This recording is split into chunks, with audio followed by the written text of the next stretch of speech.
पूर्ण तीर्थ और गोविंद आदि तीर्थों की महिमा, धन्वंतरी और इंद्र पर भगवान की कृपा। ब्रह्मा जी कहते हैं, गौतमी गंगा के उत्तर तट पर पूर्ण तीर्थ है। वहां यदि मनुष्य अनजान में नहा ले तो भी कल्याण का भागी होता है। पूर्ण तीर्थ के महात्म का वर्णन कौन कर सकता है, जहां स्वयं चक्रधारी भगवान विष्णु और पिनाकधारी भगवान शंकर निवास करते हैं। पूर्व काल में आयु के पुत्र धन्वंतरी राजा थे। उन्होंने अश्वमेध आदि अनेक प्रकार के यज्ञों का अनुष्ठान किया, भांति भांति के दान दिए तथा प्रचुर भोग भोगे। फिर भोगों की विषमता का अनुभव करके उन्हें बड़ा वैराग्य हुआ। धन्वंतरी यह जानते थे कि पर्वत के शिखर पर, गंगा नदी के किनारे, समुद्र के तट पर, शिव और विष्णु के मंदिर में अथवा विशेषतः किसी पवित्र संगम पर किया हुआ जप, तप, होम सब अक्षय होता है। इसलिए उन्होंने गंगा सागर संगम पर भारी तपस्या आरंभ की। एक बार राजा धन्वंतरी ने राज्य करते समय एक महान असुर को रणभूमि से मार भगाया था। उसका नाम था तम। वह 1000 वर्षों तक राजा के भय से समुद्र में छिपा रहा। जब उसे मालूम हुआ कि राजा धन्वंतरी विरक्त होकर वन में चले आए हैं और उनका पुत्र राज्य सिंहासन पर आसीन हुआ है, तब वह समुद्र से निकला और उस स्थान पर आया जहां महाराज धन्वंतरी गंगा तट का आश्रय ले जप और होम में संलग्न तथा ब्रह्म चिंतन में तत्पर थे। उसने सोचा, इस बलवान राजा ने मुझे अनेक बार नष्ट करने का प्रयत्न किया है, अतः मैं भी क्यों न अपने इस शत्रु को नष्ट कर डालूं। ऐसा निश्चय करके उसने माया से एक स्त्री का रूप बनाया और राजा के पास आया। वह मायामयी सुंदरी तरुणी देखने में बड़ी मनोहर थी। उसने हंसते हुए नाचना और गाना आरंभ किया। उस सुंदरी को बहुत समय तक इस अवस्था में देख राजा ने कृपा पूर्वक पूछा, कल्याणी, तुम कौन हो? किसके लिए इस गहन वन में निवास करती हो और किसे देखकर तुम्हें इतना उल्लास सा हो रहा है? तरुणी बोली, राजन, आपके रहते संसार में दूसरा कौन है जो मेरे उल्लास का कारण हो सके? मैं इंद्र की लक्ष्मी हूं। आपको सब भोगों से संपन्न देख बारंबार आपके सामने विचरती हूं। असंख्य पुण्य के बिना मैं सभी के लिए अत्यंत दुर्लभ हूं। उसकी यह बात सुनकर राजा ने वह अत्यंत कठोर तपस्या त्याग दी और मन ही मन उसी का चिंतन करने लगे। उसी के आश्रय तथा उसी के आज्ञा पालन में रहने लगे। जब सब तरह से वही एकमात्र उसी की शरण में चले गए, तब उनकी भारी तपस्या का नाश करके तम अंतर्धान हो गया। इसी बीच में मैं राजा को वर देने के लिए गया। वह तपोभ्रष्ट एवं विह्वल होकर मृतक के समान रो रहे थे। मैंने अनेक प्रकार की युक्तियों से महाराज धन्वंतरी को सांत्वना दी और कहा, राजन, तुम्हारा शत्रु तम तुम्हें तपस्या से भ्रष्ट करके कृतकार्य होकर चला गया। तुम्हें शोक नहीं करना चाहिए। प्रायः सभी तरुणी स्त्रियां पुरुष को पहले कुछ आनंद और पीछे भारी संताप देती हैं। फिर वह तो मायामयी थी, अतः उसका संतापप्रद होना क्या आश्चर्य की बात है। तब राजा धन्वंतरी का भ्रम दूर हुआ। वह हाथ जोड़कर बोले, ब्राह्मण, क्या करूं? तपस्या के पार कैसे जाऊं? मैंने उत्तर दिया, देवाधिदेव जनार्दन की यत्न पूर्वक स्तुति करो, उससे तुम्हें सिद्धि प्राप्त होगी। भगवान विष्णु वेद वैद्य पुरातन परमात्मा हैं। उन्होंने ही संपूर्ण जगत की सृष्टि की है। तीनों लोकों में उनके सिवा दूसरा कोई पुरुष ऐसा नहीं है जो प्राणियों के समस्त मनोरथों की सिद्धि कर सके। मेरी आज्ञा मानकर राजा धन्वंतरी गिरिराज हिमालय पर चले गए और वहां दोनों हाथ जोड़कर भक्ति पूर्वक भगवान विष्णु की स्तुति करने लगे। धन्वंतरी बोले, सर्वत्र व्याप्त रहने वाले विष्णु आपकी जय हो। अचिंत्य परमेश्वर आपकी जय हो। विजयशील अच्युत आपकी जय हो। गोपाल आपकी जय हो। लक्ष्मी के स्वामी जगन्मय श्री कृष्ण आपकी जय हो। भूतपते आपकी जय हो। नाथ आपकी जय हो। आप शेषनाग की शैया पर शयन करने वाले हैं, आपको नमस्कार है। सर्वव्यापी गोविंद आपकी जय हो, जय हो। आप विश्व की सृष्टि करने वाले हैं, आपको नमस्कार है। देव आपकी जय हो, जय हो। आप विश्व का पालन और धारण करने वाले हैं। ईश आपकी जय हो। आप सद सत्व स्वरूप हैं। माधव आपकी जय हो। आप धर्मनिष्ठ परमात्मा को नमस्कार है। कामनाओं को पूर्ण करने वाले और काम स्वरूप केशव आपकी जय हो। गुणों के सागर श्री राम आपकी जय हो। आप पुष्टि देने वाले और पुष्टि के स्वामी हैं, आपकी जय हो, जय हो। कल्याण दाता आपको नमस्कार है। संपूर्ण भूतों के पालक आपकी जय हो। भूतेश्वर आपकी जय हो। आप मौन धारण करने वाले हैं, आपको नमस्कार है। कर्म फलों के दाता आपकी जय हो। आप ही कर्म स्वरूप हैं। पीतांबरीधारी प्रभो आपकी जय हो। सर्वेश्वर आपकी जय हो। आप सर्व स्वरूप हैं। आप मंगल रूप प्रभु को नमस्कार है। नाथ आप सत्व गुण के अधिनायक हैं, आपकी जय हो, जय हो। आप संपूर्ण वेदों के ज्ञाता हैं, आपको मेरा नमस्कार है। आप ही जन्मदाता हैं और आप ही जन्म लेने वाले प्राणियों के भीतर निवास करते हैं, आपकी जय हो। परमात्मन आपको नमस्कार है। मुक्तिदाता आपकी जय हो। आप ही मुक्ति हैं। भोग प्रदान करने वाले केशव आपकी जय हो। लोकप्रद परमेश्वर आपकी जय हो। पापों का नाश करने वाले लोकेश्वर आपकी जय हो। भक्त वत्सल आपकी जय हो, जय हो। चक्र धारण करने वाले परमेश्वर आपको प्रणाम है। मान दाता आपकी जय हो। आप ही मान हैं। विश्व वंदित देव आपकी जय हो। धर्मदाता आपकी जय हो। आप धर्म स्वरूप हैं। संसार से पार लगाने वाले परमात्मन आपकी जय हो। अन्नदाता आपकी जय हो, जय हो। आप ही अन्न हैं। वाचस्पते आपको नमस्कार है। शक्तिदाता आपकी जय हो। आप ही शक्ति हैं। विजय का वरदान देने वाले ईश्वर आपकी जय हो। यज्ञदाता आपकी जय हो। आप ही यज्ञ हैं। आपके नेत्र पद्म पत्र की तरह विशाल हैं, आपकी जय हो।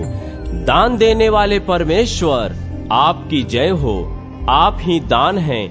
कैटभ का नाश करने वाले नारायण आपकी जय हो। कीर्तिदाता आपकी जय हो। आप ही कीर्ति हैं। मूर्तिदाता आपकी जय हो। आप ही मूर्ति धारण करने वाले हैं। सौख्यदाता आपकी जय हो। आप ही सौख्य स्वरूप हैं। पावन को भी पावन बनाने वाले परमात्मन आपकी जय हो। शांतिदाता आपकी जय हो। आप ही शांति हैं। भगवान शंकर की भी उत्पत्ति के कारण आपकी जय हो। ज्योतिः स्वरूप आपकी जय हो। वामन आपकी जय हो। वित्तेश आपकी जय हो। धूममयी पताका वाले आपकी जय हो। संपूर्ण जगत के लिए दाता रूप परमेश्वर आपको नमस्कार है। पुंडरीकाक्ष आप ही त्रिलोकी में रहने वाले जीव समुदाय का क्लेश निवारण करने में दक्ष हैं। कृपा निधे विष्णु आप मेरे मस्तक पर अपना वरद हाथ रखिए। समस्त कामनाओं को पूर्ण करने वाले शंख चक्र गदाधर भगवान विष्णु ने इस प्रकार स्तुत करने वाले धन्वंतरी से वर मांगने को कहा। तब राजा ने विनीत होकर कहा, मैं देवताओं का राजा होना चाहता हूँ। तथास्तु कहकर भगवान वहां से अंतर्धान हो गए और राजा धन्वंतरी ने क्रमशः उन्नति करते हुए देवेंद्र पद प्राप्त कर लिया। पूर्व जन्म में किए हुए अनेक कर्मों के परिणाम वश इंद्र को 3 बार अपने पद से भ्रष्ट होना पड़ा। वृत्रासुर का वध होने पर नहुष के द्वारा इंद्र का पद छीना गया। इसके बाद इंद्र ने सिंधुसेन की हत्या कर डाली, अतः उस पाप से भी उनके पद की हानि हुई। तीसरी बार अहल्या के साथ समागम करने के कारण तथा अन्य कारणों से भी उन्हें पद भ्रष्ट होना पड़ा। इंद्र उन बातों को याद करके चिंता जनित संताप से उदास रहा करते थे। तदनंतर एक दिन उन्होंने बृहस्पति जी से पूछा, वागीश्वर क्या कारण है कि बीच बीच में मुझे अपने राज्य से भ्रष्ट होना पड़ता है? इस प्रकार पद भ्रष्ट होने की अपेक्षा तो निर्धन हो जाना ही अच्छा है। कर्मों की गहन गति को कौन ठीक ठीक जानता है? सब पदार्थों के रहस्य को जानने में आपके सिवा और कोई समर्थ नहीं है। तब बृहस्पति जी ने इंद्र से कहा, चलकर ब्रह्मा जी से पूछो, वह ही भूत भविष्य और वर्तमान की बातें जानते हैं। महामते जिस कारण से ऐसा होता है वह सब वे बता देंगे। ऐसा निश्चय करके वे दोनों मेरे पास आए और मुझे नमस्कार करके हाथ जोड़कर बोले, भगवान किस दोष से शचीपति इंद्र अपने राज्य से भ्रष्ट होते हैं? नाथ इस संदेह का निवारण कीजिए। उनका यह प्रश्न सुनकर मैंने बहुत देर तक विचार किया। तत्पश्चात बृहस्पति जी से कहा, ब्राह्मण खंड धर्म नामक दोष के कारण इंद्र को राज्य पद से च्युत होना पड़ता है। देश काल आदि के दोष से, श्रद्धा और मंत्र का अभाव होने से, यथावत दक्षिणा न देने से, असत वस्तु का दान करने से और विशेषतः देवता तथा ब्राह्मणों की अवहेलना के पातक से जो देहधारियों का अपना धर्म खंडित हो जाता है, उससे अत्यधिक मानसिक संताप का सामना करना पड़ता है तथा पद की हानि भी अनिवार्य हो जाती है। शोभपूर्ण चित्त से किया हुआ धर्म भी अनिष्ट का कारण होता है। उससे कार्य की सिद्धि नहीं हो पाती। अपना धर्म पूर्ण न होने पर कौन सा अनिष्ट नहीं होता। यों कहकर मैंने उनके पूर्व जन्म का वृत्तांत भी बतलाया। पूर्व जन्म में इंद्र राजा आयु के पुत्र धन्वंतरी थे। उनकी तपस्या में तम नामक राक्षस ने विघ्न डाल दिया। फिर भगवान विष्णु ने उस विघ्न का निवारण किया। इस तरह इनके पूर्व जन्मों में ऐसे वृत्तांत अनेक हो सकते हैं। उन्हीं के फल से इन्हें कभी कभी अपने राज्य से वंचित रहना पड़ता है। मेरी बात सुनकर इंद्र और बृहस्पति दोनों को बड़ा आश्चर्य हुआ।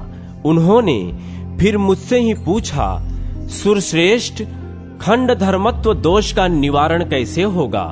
तब मैंने पुनः सोचकर कहा, सुनो एक उपाय बताता हूँ जो समस्त दोषों का हारक, समस्त सिद्धियों का कारक और दुख में संसार सागर से समस्त प्राणियों का तारक है। जिनके चित्त में संताप रहता है उनको इसी उपाय की शरण लेनी चाहिए। यह समस्त जीवों को शांति प्रदान करने वाला है। वह उपाय है गौतमी देवी की तट पर जाकर भगवान विष्णु और शिव की स्तुति करना।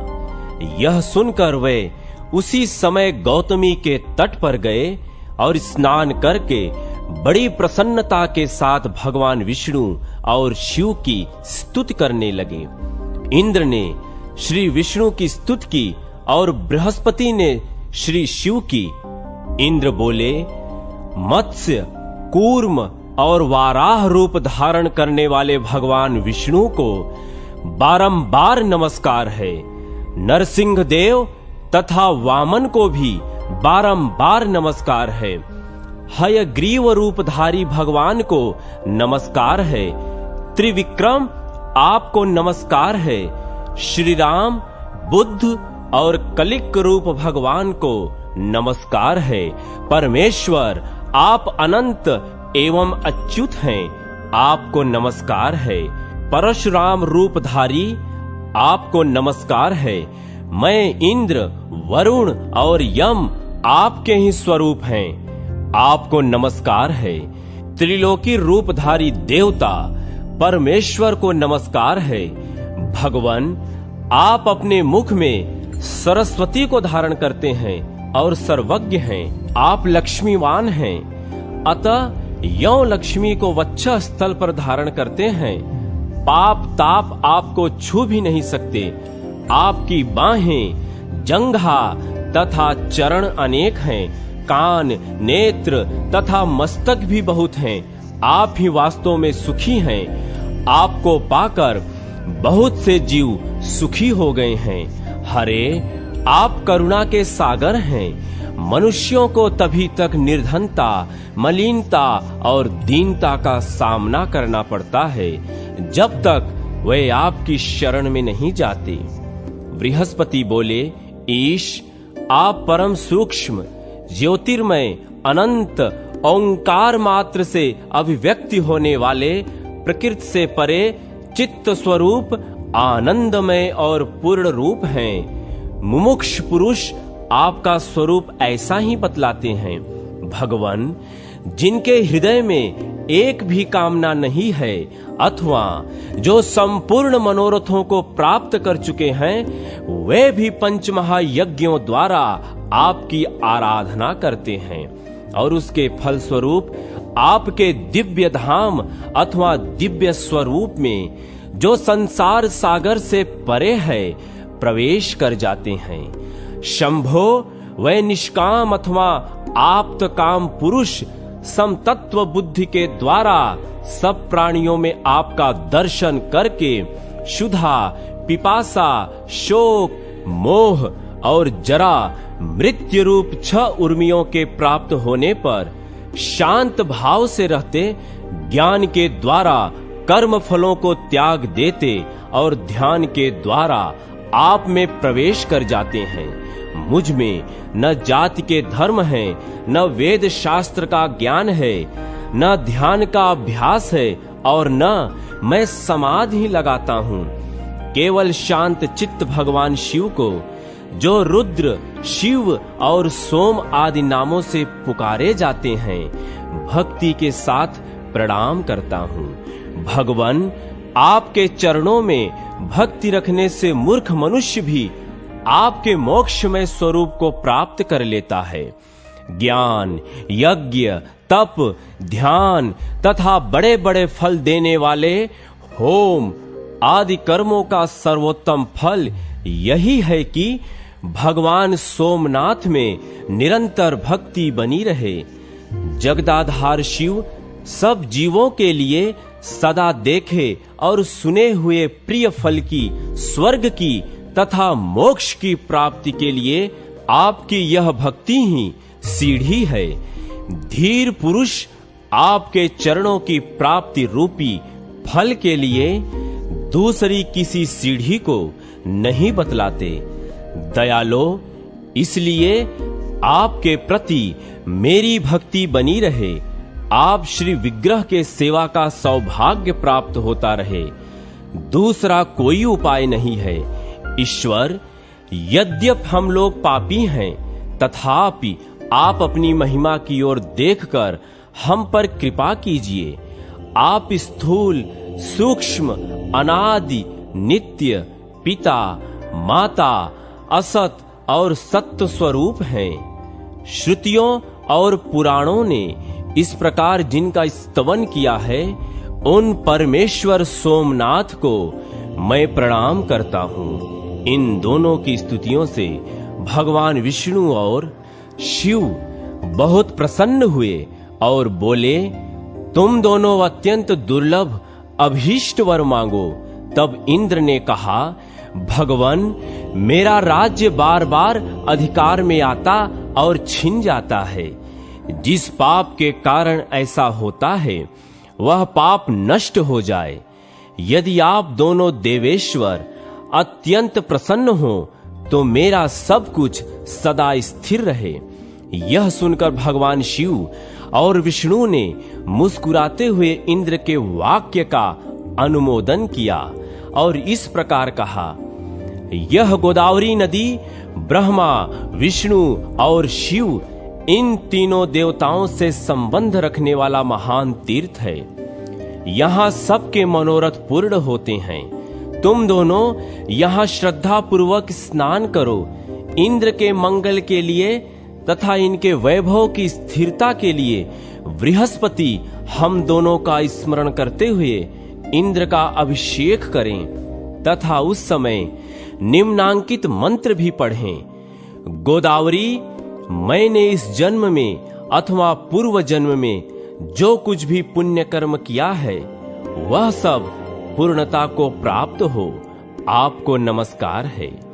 जो इस प्रकार स्मरण करके गौतमी गंगा में स्नान करता है, उसका धर्म हम दोनों की कृपा से परिपूर्ण होता है तथा वह साधक अपने पूर्व जन्म के दोष से मुक्त होकर पुण्यवान हो जाता है। इंद्र और बृहस्पति ने बहुत अच्छा कहकर भगवान की आज्ञा स्वीकार की और दोनों प्रसन्न होकर उस कार्य में लग गए।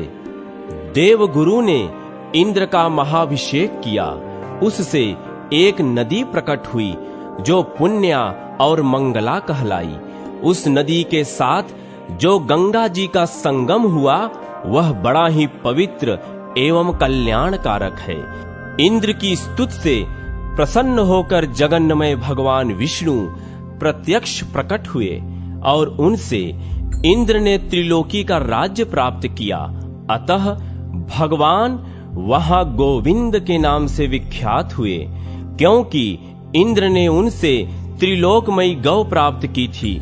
देवगुरु बृहस्पति ने जहां इंद्र के राज्य की स्थिरता के लिए महादेव जी का स्तवन किया, वहां वे सिद्धेश्वर नाम से निवास करते हैं। सिद्धेश्वर नामक शिवलिंग की संपूर्ण देवता भी पूजा करते हैं। तब से वह तीर्थ गोविंद तीर्थ के नाम से विख्यात हुआ।